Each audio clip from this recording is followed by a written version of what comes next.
Baik, perkenalkan nama saya Anggalinus Sumarno-Ruteng, NIM 2019 520010. Pada kesempatan kali ini saya akan menjelaskan kembali materi mengenai pengadaan barang dan jasa.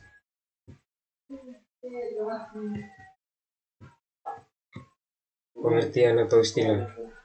Pengadaan barang atau jasa adalah kegiatan pengadaan barang atau jasa oleh kementerian atau lembaga atau perangkat daerah yang dibiayai oleh APBN atau APBD, yang prosesnya sejak identifikasi kebutuhan sampai dengan searah terima hasil pekerjaan.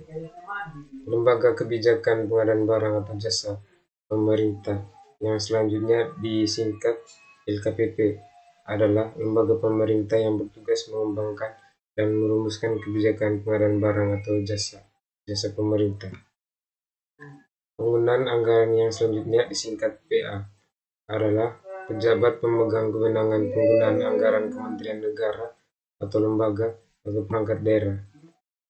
Unit kerja pengadaan barang atau jasa yang selanjutnya disingkat UKPBJ adalah unit kerja di kementerian atau lembaga atau pemerintah daerah yang menjadi pusat keunggulan pengadaan barang atau jasa. Berikut kelompok kerja pemilihan yang selanjutnya disebut Pokja. Pokja pemilihan adalah sumber daya manusia yang ditetapkan oleh pemimpin UKPBJ untuk mengelola pemilihan penyedia. Pejabat pengadaan adalah pejabat administrasi atau pejabat fungsional atau personal yang bertugas melaksanakan pengadaan langsung, penunjukan langsung, dan atau e-forcing.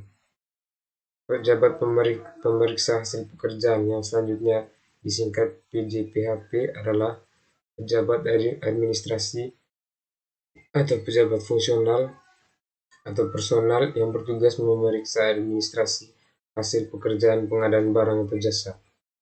Panitia pemeriksa hasil pekerjaan yang selanjutnya disingkat PPHP adalah tim yang bertugas memeriksa administrasi hasil pekerjaan pengadaan barang atau jasa.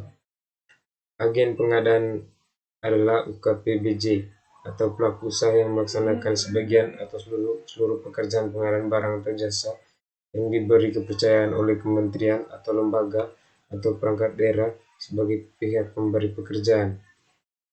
Pengadaan barang atau jasa dalam peraturan meliputi: yang pertama, A. Barang, B. Pekerjaan konstruksi, C. Jasa konsultasi, D. Jasa lainnya. Pengadaan barang atau jasa dengan cara: yang pertama, swakelola, dan yang kedua, penyedia. Tujuan pengadaan barang atau jasa: yang pertama, menghasilkan barang atau jasa yang dapat dari setiap uang yang dibelanjakan, diukur dari aspek kualitas, jumlah, waktu, biaya, lokasi, dan penyedia. Yang kedua, meningkatkan penggunaan produk dalam negeri. Yang ketiga, meningkatkan peran serta usaha mikro, usaha kecil, dan usaha menengah. 4. Meningkatkan peran pelaku usaha nasional. Yang kelima, mendukung pelaksanaan penelitian dan pemanfaatan barang atau jasa hasil penelitian. Yang keenam, meningkatkan keikutsertaan industri kreatif. Yang ketujuh, mendorong pemerataan ekonomi. Dan yang kedelapan, mendorong pengadaan berkelanjutan. Kebijakan pengadaan barang atau jasa meliputi: yang pertama, meningkatkan kualitas perencanaan barang atau jasa. Yang kedua, melaksanakan pengadaan barang atau jasa yang lebih transparan, terbuka, dan kompetitif. Yang ketiga, memperkuat kapasitas kelembagaan dan sumber daya manusia pengadaan barang atau jasa. Yang keempat, mengembangkan e-marketplace pengadaan barang atau jasa. Yang kelima, menggunakan teknologi informasi dan komunikasi serta transaksi elektronik. Yang keenam, mendorong penggunaan barang atau jasa dalam negeri dan standar nasional Indonesia atau SNI. Yang ketujuh, memberikan kesempatan kepada usaha mikro, usaha kecil, dan usaha menengah. Yang kedelapan, mendorong pelaksanaan penelitian dan industri kreatif. Dan yang kesembilan, melaksanakan pengadaan berkelanjutan. Prinsip-prinsip pengadaan barang atau jasa. Yang pertama, efisien. Yang kedua, efektif dan transparan. Yang ketiga, terbuka. Yang keempat, bersaing. Yang kelima, adil. Yang keenam, akuntabel. Berikut peraturan presiden.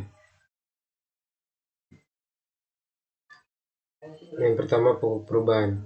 Struktur lebih sederhana. Yang pertama, simplifikasi, yang hanya mengatur hal yang bersifat normatif, menghilangkan bagian penjelasan, standar dan prosedur diatur dalam peraturan LKPP dan peraturan kementerian sektoral terikat. Yang kedua, best practice, menerapkan praktik-praktik terbaik dalam melaksanakan pengadaan barang dan jasa. Berikut 12 pengaturan baru. Yang pertama, tujuan pengadaan. Yang kedua, pekerjaan terintegrasi, perencanaan pengadaan, agen pengadaan, konsolidasi pengadaan, sebab kelola, repeat order, reverse auction. Yang 9, pengecualian, 10, penelitian. Yang 11, marketplace. Yang ke-12, layanan penyelesaian sengketa. Perubahan istilah dalam Perpres nomor 54 tahun 2010. Yang pertama, ULP atau unit layanan pengadaan. LPSE, layanan pengadaan secara elektronik. Yang ketiga, lelang. Yang keempat, Pokja ULP. Yang kelima, sistem gugur. Yang keenam, KLDI atau kementerian atau kelembagaan atau satuan kerja perangkat daerah atau institusi. Yang ketujuh, dokumen pengadaan. Yang ke-8, pejabat atau panitia penerima hasil pekerjaan atau PJPHP dan PPHP. Perpres nomor 16 tahun 2018. Yang pertama, UKPBJ, unit kerja pengadaan barang atau jasa. Yang kedua, tender. Yang ketiga, pokja pemilihan. Yang keempat, harga terendah. Yang kelima, KLPD, kementerian, lembaga, dan perangkat daerah. Yang keenam, dokumen pemilihan.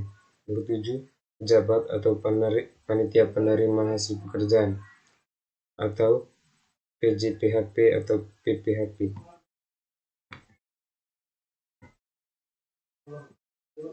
Perubahan definisi.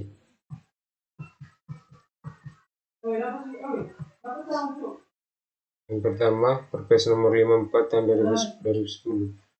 Yang pertama, unit kerja KLDI yang dibentuk untuk menyelenggarakan sistem pelayanan pengadaan barang dan jasa secara elektronik. Yang kedua, pengadaan barang atau jasa di mana pekerjaannya direncanakan, dikerjakan, dan atau diawasi sendiri oleh KLDI sebagai penanggung jawab anggaran, instansi pemerintah lain, atau kelompok masyarakat. Yang ketiga, metode pemilihan penyedia barang atau jasa dengan cara menunjuk langsung satu atau penyedia barang atau jasa. Yang keempat, badan usaha atau orang perorangan yang menyediakan barang atau pekerjaan konstruksi, jasa konsultasi, atau jasa lainnya. Yang kelima, panitia atau pejabat yang ditetapkan oleh PA atau KPA yang bertugas memeriksa dan menerima hasil pekerjaan. Berikut Perpres nomor 16 tahun 2018. Yang pertama, layanan pengelola teknologi informasi untuk memfasilitasi pelaksanaan barang atau jasa secara elektronik. Yang kedua, memperoleh barang atau jasa dikerjakan sendiri oleh kementerian atau lembaga atau perangkat daerah. Perpres nomor 16 tahun 2018.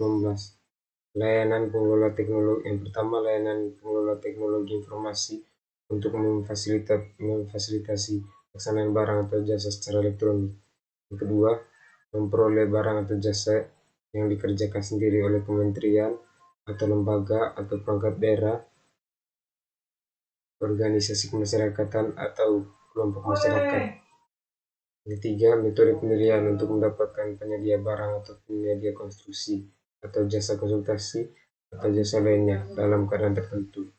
Empat, pelaku usaha yang menyediakan barang atau jasa berdasarkan kontrak. Yang kelima, PJPHP adalah pejabat administrasi atau pejabat fungsional atau personal yang bertugas memeriksa administrasi hasil pekerjaan pengadaan barang atau jasa. Yang keenam, PPHP adalah tim yang bertugas memeriksa administrasi hasil pekerjaan pengadaan barang dan jasa. Berikut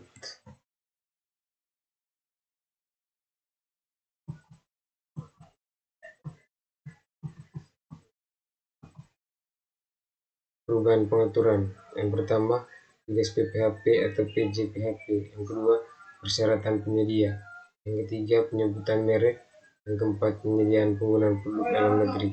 Yang kelima, harga perkiraan sendiri. Yang keenam, jaminan penawaran dan sanggah banding. Yang ketujuh, metode pemilihan penyedia. Yang kedelapan, jenis kontrak. Yang kesembilan, kontrak tahan jamak. Yang kesepuluh, pengadaan langsung jasa konsultasi atau pemesanan e-forcing. Yang ke-12, uang muka atau kontrak tahan jamak. Yang ke-13, perubahan kontrak. Yang ke-14, penyesuaian harga. Yang ke-15, penanganan keadaan darurat. Yang ke-16, tender atau seleksi internasional. Yang ke-17, UKPBJ. Yang ke-18, pelayanan hukum bagi pelaku pengadaan. Yang ke-19, pencantuman dalam daftar hitam.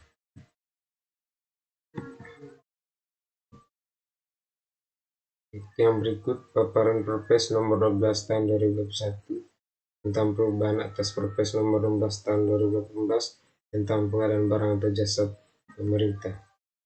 Pertama, latar belakang. UU nomor 11 tahun 2020 tentang Cipta Kerja. Jumlah pengadaan barang dan jasa pemerintah tahun 2021 52,1% dari APBN, 1.214,1 Rp1 triliun.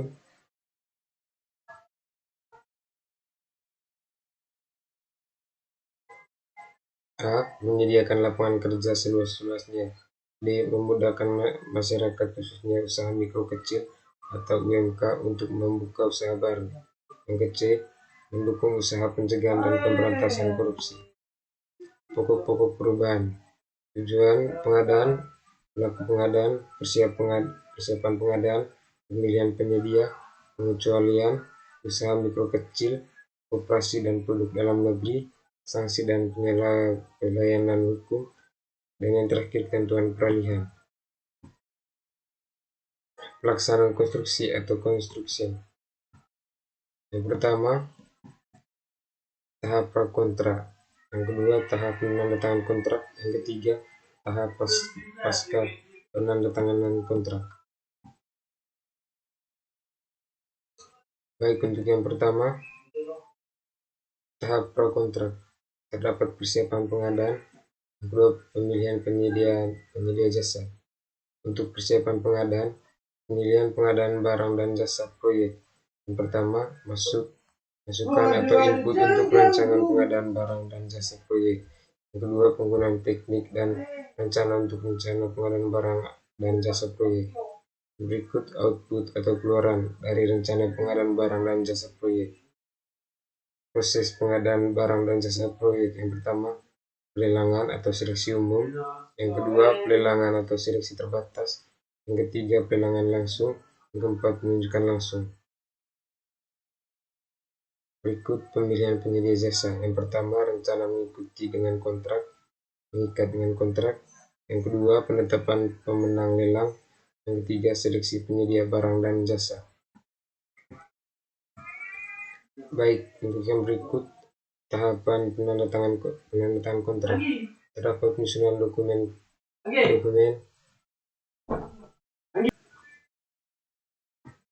Berikut tahapan penandatangan kontrak. Yang pertama, penyusunan dokumen kontrak. Yang kedua, penandatangan kontrak. Untuk yang pertama, penyusunan dokumen kontrak. Dokumen kontrak adalah dokumen-dokumen yang mengatur hubungan hukum antara pejabat pembuat komitmen atau pengguna jasa dengan penyedia barang atau jasa untuk melaksanakan suatu pekerjaan. Dalam hal ini, yang dilakukan adalah kontrak konstruksi. Berikut penandatanganan kontrak. Yang pertama, kontrak ditandatangani oleh pihak setelah diterbitkan surat keputusan penetapan penyedia barang atau jasa atau SPPBJ dan penyedia telah menyerahkan jaminan pelaksanaan kepada pengguna barang atau jasa yang nilainya dan penerbit jaminan sesuai ketentuan yang ditetapkan. Yang kedua, pekerjaan jasa konsultasi tidak diperlukan jaminan pelaksanaan. Yang ketiga, pengadaan dengan nilai sampai dengan 50 juta rupiah. Bentuk kontrak cukup dengan kwitansi pembayaran serta materi antara yang cukup. Yang keempat, pengadaan dengan nilai di atas 50 juta sampai dengan 200 juta. Bentuk kontrak SPK dan tanpa jaminan pelaksanaan. Yang kelima, pengadaan dengan nilai di atas 200 juta. Bentuk kontrak berupa pengadaan barang atau jasa dengan jaminan pelaksanaan. Yang keenam, kontrak untuk pekerjaan pengadaan barang atau jasa yang bernilai di atas 100 miliar rupiah ditandatangani oleh penggunaan barang atau jasa setelah memperoleh. Yang ketujuh, pendapat ahli hukum kontrak yang profesional. Dalam melakukan perikatan, para pihak sepakat mungkin menggunakan standar kontrak atau contoh SPK.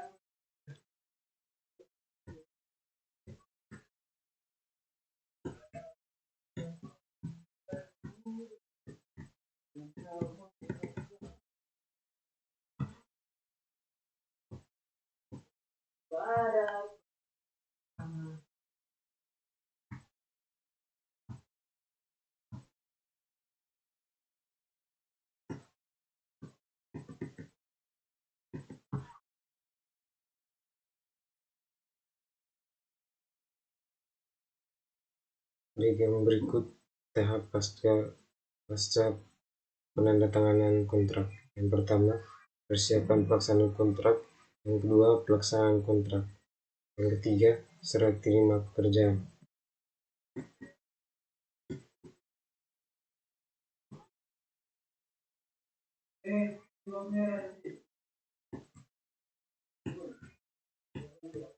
Baik, sekian presentasi dari saya. Saya ucapkan terima kasih.